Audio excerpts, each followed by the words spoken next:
Yes, this is real. A fat sex therapist has compared fitness trainers to Nazis and children's dieting to sexual assault, claiming that putting children on a diet is non-consensual dieting because children can't consent. Children can't consent to most things, okay? If you can't give your kids healthy food because you need their consent, then what else can't you do? Not give them medicine or, dare I say it, vaccines? This is the most insane argument ever. And often what we see is the regressive leftist types, whatever this weird grievance culture is, makes literally no sense. Her argument would quite literally mean you can't medicate your children without their permission. And then the argument has been made. Dieting is important. And this woman is morbidly obese. It's bad for you. I'm not trying to be a dick to her because of her weight or anything, but I wouldn't mind being at least a little dickish because I think she's pushing a dangerous ideology. This, in my opinion, is it's on par with anti-vaxxers, okay? Listen, if you don't think your kids should diet, it's all you. If you don't want to vaccinate, I'm a little more worried there because, herd vaccination, herd immunity, etc. So it's one thing if you got fat kids. It's another thing if your kids are getting sick and get other kids sick. So I'll make that distinction. But I want to point out, often what I think we see with the regressive left is mental illness, and I mean that in the strictest literal sense. Mental illness being masked as grievance, and these tribalists just going, "Oh, you poor thing, you're so right, you're so oppressed," when in reality they're just unwell. Okay? If someone comes to you and talks about how they're always scared, they're being oppressed, this thing is out to get them. Let me look. I had a friend growing up who told me that they were out to get them. She believed the government was out to get her. She believed the government was tracking her and doing all these things. She was schizophrenic. They gave her medication. It helped solve those problems. If someone believes in like a patriarchy or mythical system that they believe is oppressing them, and they don't understand anything about it, but they're so damn terrified they won't even leave their house, that's where you're getting into a problem. Let's read some of this story because I don't want to bury the lead. She said, "I truly believe that a child cannot consent to being on a diet the same way a child cannot consent to having sex." Her name is Sonali Rashatwar, whose Instagram username is The Fat Sex Therapist, proclaimed Thursday from the main stage of St. Olaf College. "I experience diet culture as a form of assault because it impacts the way I experience my body." Well, also because you're unwell. These comments and more were made in the context of her 2-hour speech sponsored by St. Olaf College's Wellness Center, Women's and Gender Studies Department, and Center for Equity and Inclusion on the topic of radical fat liberation. I don't believe many people in, say, like, communist Soviet Russia were fat. In fact, many of them starved to death. Many as in, like, I think 100 million. Well, there's a lot of executions and stuff. So I'm not sure how fatness can fit into a communist system when invariably, I love that word, by the way, you have all of these communist systems resulting in many people being underweight and dying of starvation. But well, whatever. The talk included assertions that fitness contributed to the recent Christchurch shooting, that people should challenge the rule of law as well as the authority of and the police. Tonight, we're going to start by talking about how to politicize our definition of body image, because oftentimes we actually get stuck thinking of it from a white supremacist lens. She explained how white supremacy happens every day in all these... okay, I said, I'm done. Let's just ban universities. No more universities for anybody. This has gotten to the point where you're talking gibberish. Nonsense. Okay, listen. White supremacy has a definition, and it has literally nothing to do with you being fat. Okay? If you are overweight and you want to be overweight, that's your choice. This is America. You can eat whatever you want until you die. And it's one of the reasons I think we don't have a national healthcare system because, that's a whole other issue. Now, if you don't want to be fat, you've got to exercise and you've got to eat healthy. It's the combination. Just doing one or the other might not actually do anything. Although exercise, I think, is like the most effective. I do know people who exercise a ton and are still, pretty overweight, pretty fat. But you can also look at football players and other athletes that purposefully try and maintain body fat for weight and things like that. So you really got to mix diet and exercise.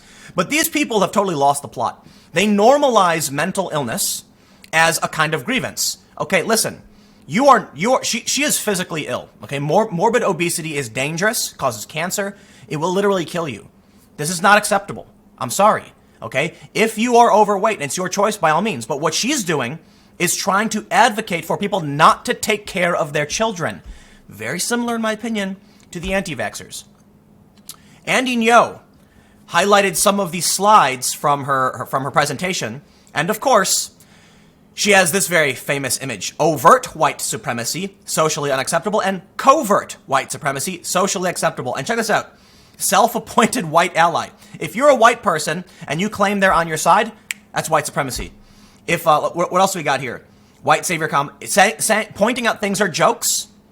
Oh my God, claiming reverse racism, not challenging racist jokes, tokenism. But what about me? Yes, trying to assert that you experience issues that you need help with makes you a covert white supremacist.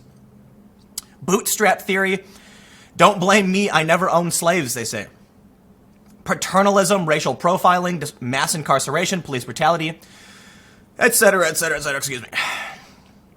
And then we have this one. This one's actually a quote where she says, diet culture and fat phobia are forms of sexual violence. Women in Gender Department, Center for Equity and Inclusion, the Intersectionality House Women in Science Club invited non-binary Instagram fat activist Sonali Rashatwar to speak. They take these fringe positions of people who have mental illnesses and they prop them up. But I have some more. I did a video yesterday about Jameela Jamil and how she has agoraphobia, but translates her agoraphobia into a grievance issue, right? So ultimately, ignore that. Ultimately, this is basic. This is a woman who is like, she's got an illness, she's got a physical illness, right? Which is her morbid obesity, and she doesn't want to accept it or change it, so she blames the world, and these people listen and prop her up. We have this story from April 18th. Jameela Jamil thinks fat phobia is abuse, and she is absolutely right. So here's where we start getting into the nuance. She says, so many of you keep commenting that fatness is a choice. Untrue. It is not. And she said, even if it is, why is it okay to abuse and harass people over their size? And I agree with her. You shouldn't abuse and harass people over their size, but we should not tolerate somebody who's trying to tell you not to take care of your children. That's insane. Now, here's the thing. Jameela Jamil once tweeted that when she was 19, she rejected a man, so he punched her in the face. I'm sorry. I'm just not going to believe that. It's possible. May have happened. But the reason I'm not going to believe it is not because men don't, because I don't believe men sometimes punch things or people. Yes, men often do punch people. It's because of this. She said, being a woman and leaving your house feels like rolling the dice on your life. Sometimes it's even scary being in your house. It's exhausting, draining, and tedious to always feel like a target. I know I did a video about this yesterday, but I want to highlight this in the context of this woman, because it shows us that in many instances, there are people who have actual ailments, and if they went to a doctor, the doctor would say, you have to make a change. In the instance of Jameela, she's suffering from what I would... Look, I'm not a doctor, but this sounds like agoraphobia. Agoraphobia is people who are scared to leave their house. They have an irrational fear, right? That's what a phobia is. It's an irrational fear. If she's scared in her own home and even scared to leave her home because it's a rolling dice on her life, I'm sorry, that's agoraphobia. She has an irrational fear of going outside. She thinks she's going to die if she goes outside. She needs to go to a therapist who can help either treat her with therapy or, in this is a more extreme case, maybe even need medication. And this is the other tweet I mentioned before where she said that a guy punched her in the face. So this sounds to me like, I don't know what you would call it, but when someone tries to assert that they don't actually have a phobia, they're not really sick, they'll make things up to try and claim, no, look, here's why, this is proof. I seriously doubt that when she was 19, a guy said something to her, she said, no, thank you, and he punched her in the face. That sounds absolutely insane. It could happen. I don't know where she grew up, but she's a very posh, like, wealthy, famous actor. So I really doubt one of the most privileged and wealthy, powerful people in the world, yes, she's wealthy and famous, was ever punched in the face by someone just because she said, no, thank you. But of course, it's possible it's true. Assuming that this is part of her delusion where she's terrified to go outside, which is not normal. You have people encouraging her and telling her these things like, you're so right, you're so right.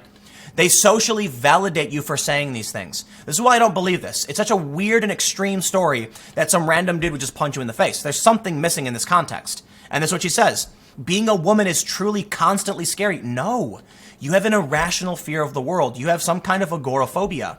We can bring, so anyway, the point is, the reason I'm kind of throwing back to the Jameela thing, because again, I did talk about it yesterday, is this woman is being given a platform on a stage at a university to present her mental illness as a grievance the world is oppressing her.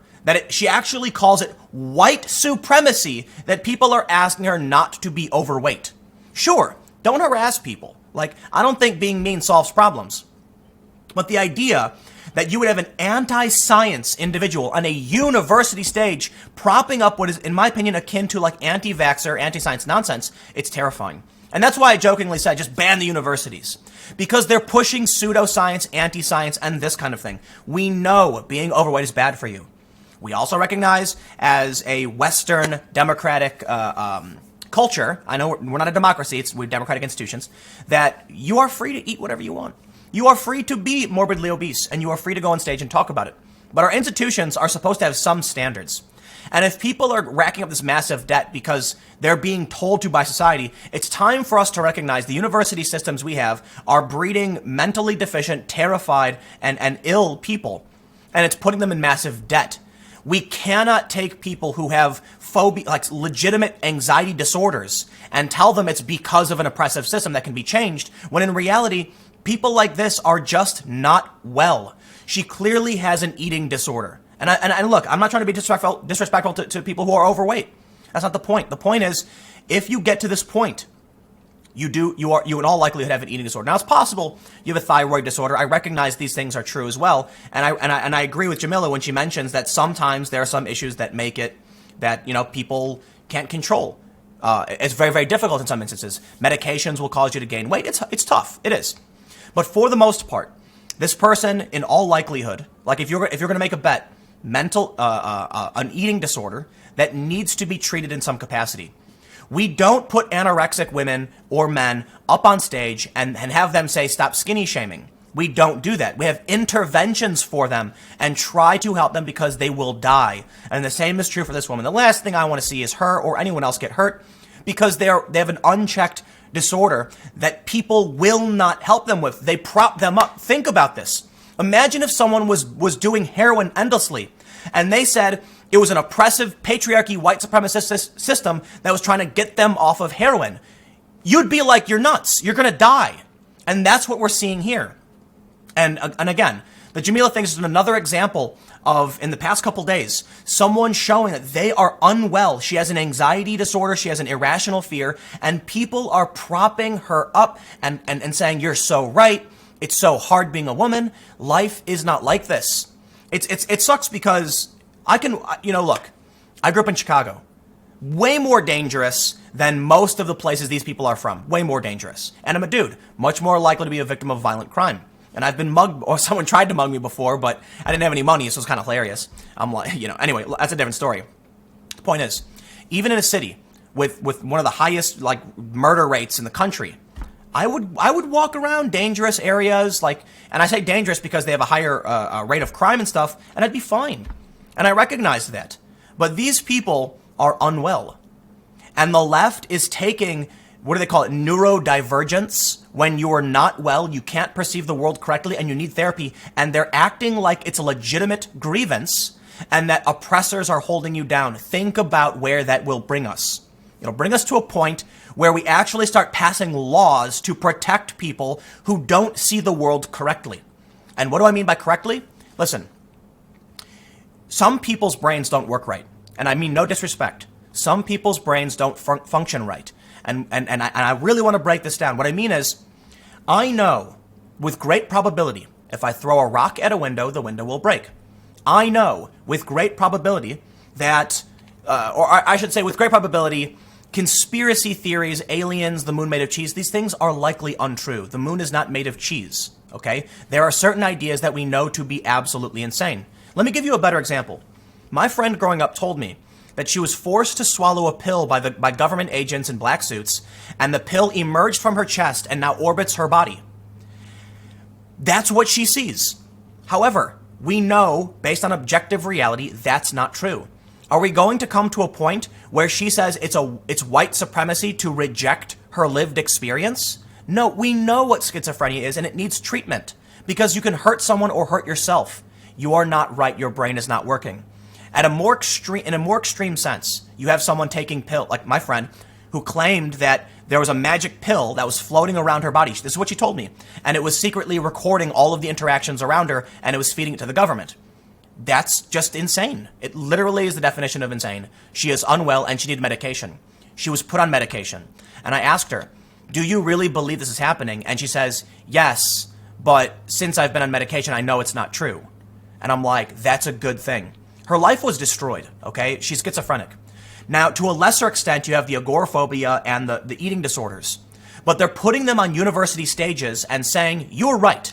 It's not an issue of you, it's an issue of the world. It is literally white supremacy. It's all fallen apart. These universities need a great reckoning.